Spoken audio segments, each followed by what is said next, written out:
Bismillah. Assalamualaikum Ustaz. Waalaikumsalam warahmatullahi wabarakatuh. Ana mau tanya, di Quran surah Al-Maidah ayat ke-6, jika kamu sakit atau dalam perjalanan, atau kembali dari tempat buang air, saya agak pelankan supaya mudah dipahami, atau menyentuh perempuan, bolehkah dijabarkan dari kata menyentuh perempuan? Maksudnya tolong terangkan, mungkin demikian. Apakah bersentuhan atau bersetubuh?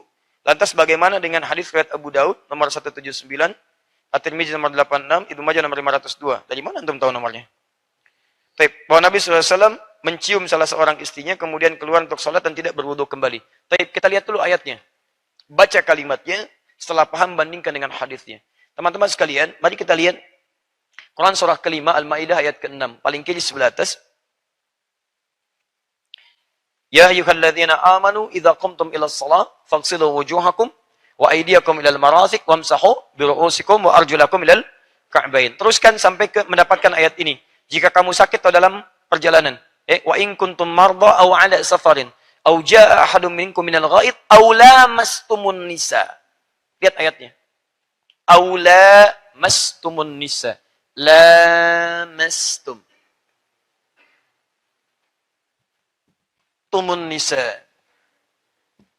Ini dia. Ini kalimatnya. Atau Anda diterjemahkan di situ menyentuh perempuan. Menyentuh itu ada 3 kata. 3 kata. Satu massa. Massa. Yamassu.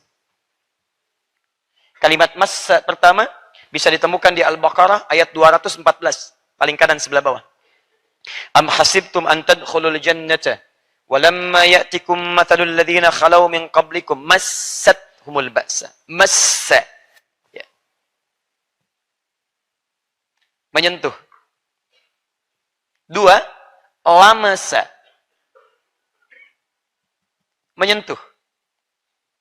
3, lamasa. Ini pakai alif. Lamasa. Yulamisu, lemes. Nah, dia. Ini menyentuh. Baik. Apa bedanya 3 ini? Baik. Yang ini massa, fokus karena ini tidak mudah.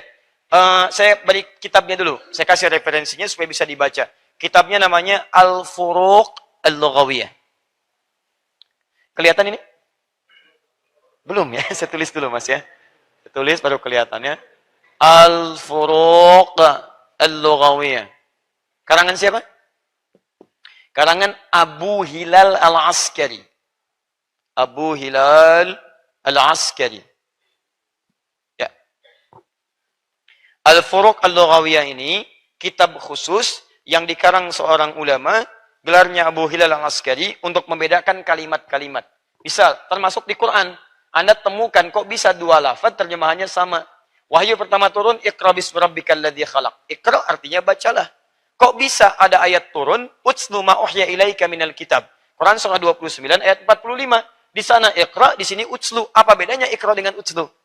Sementara diterjemahkan dengan sama-sama, bacalah. Baik, ada nazala, ada anzala, ada habata. Kenapa ketika Allah katakan kepada Adam, Quran surah kedua ayat 38, Qul nahbitu minha jami'a. Turun kamu semua ke bumi. Turun. Tapi ketika Quran turun, inna anzalna pakai nazala. Apa beda nazala dengan habata? Ya, apa beda lamasa dengan massa dengan lamasa? Nah, itu kitabnya ini. Kalau massa itu artinya sentuhan yang tidak ada kontak fisik secara langsung. Tapi dampaknya ada ke jiwa. Ya, Anda lihat misalnya acara, tiba-tiba acara itu menampilkan tentang suatu keadaan yang sangat menyedihkan. Misal, mohon maaf ya, ada anak-anak misalnya sedang terkatung-katung di pantai, sedang ditolong.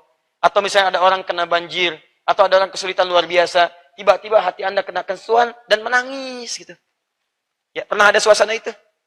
Baik, tiba-tiba lihat ada iklan film India gitu kan. Macam-macam.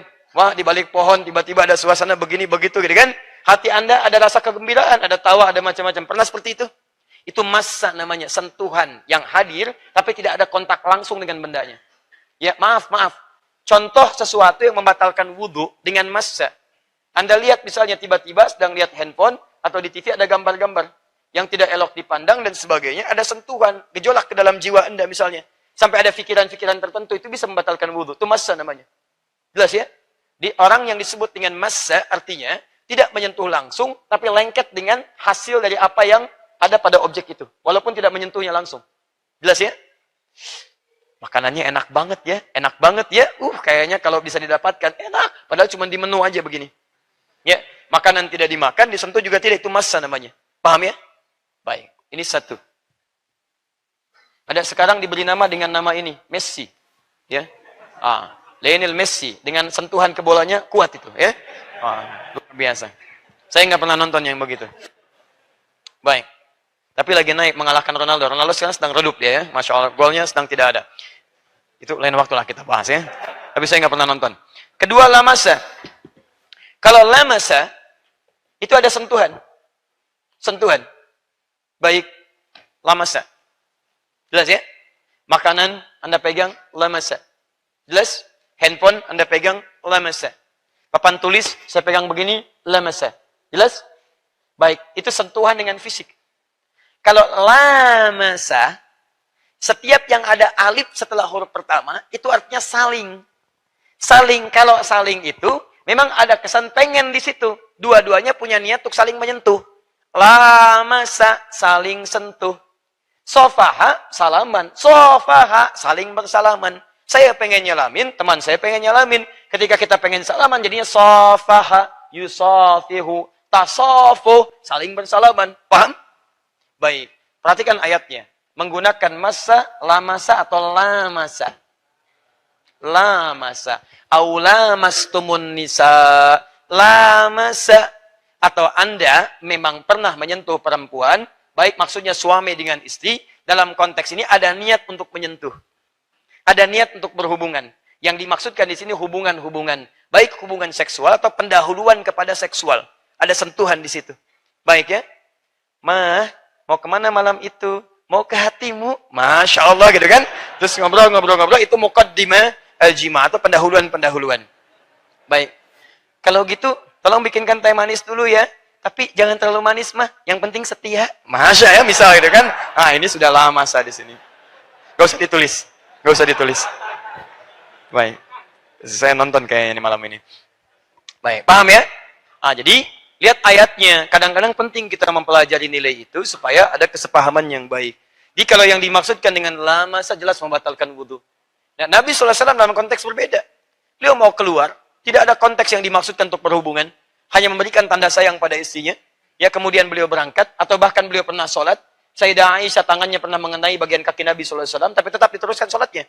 Karena tidak ada niat untuk berhasrat untuk hubungan seksual, atau pada hal-hal yang lainnya. Kalau seperti itu nggak ada masalah. Ya, istri cium tangan suami mau kerja itu nggak membatalkan wudhu. Teruskan saja, nggak ada masalah di situ. Kecuali memang pada hal-hal yang tadi disebutkan. Paham ya? Baik. Itu dalam konteks mahram. Kalau bukan mahram beda lagi. Kalau fikih Syafi'i itu ketat. Kalau ada sentuhan, walaupun tidak diniatkan, tapi sentuhan mengenai kulit dengan kulit itu membatalkan wudhu. Dalam mazhab Syafi'i. Ya, kecuali dalam tawaf. Itu ada pengecualian.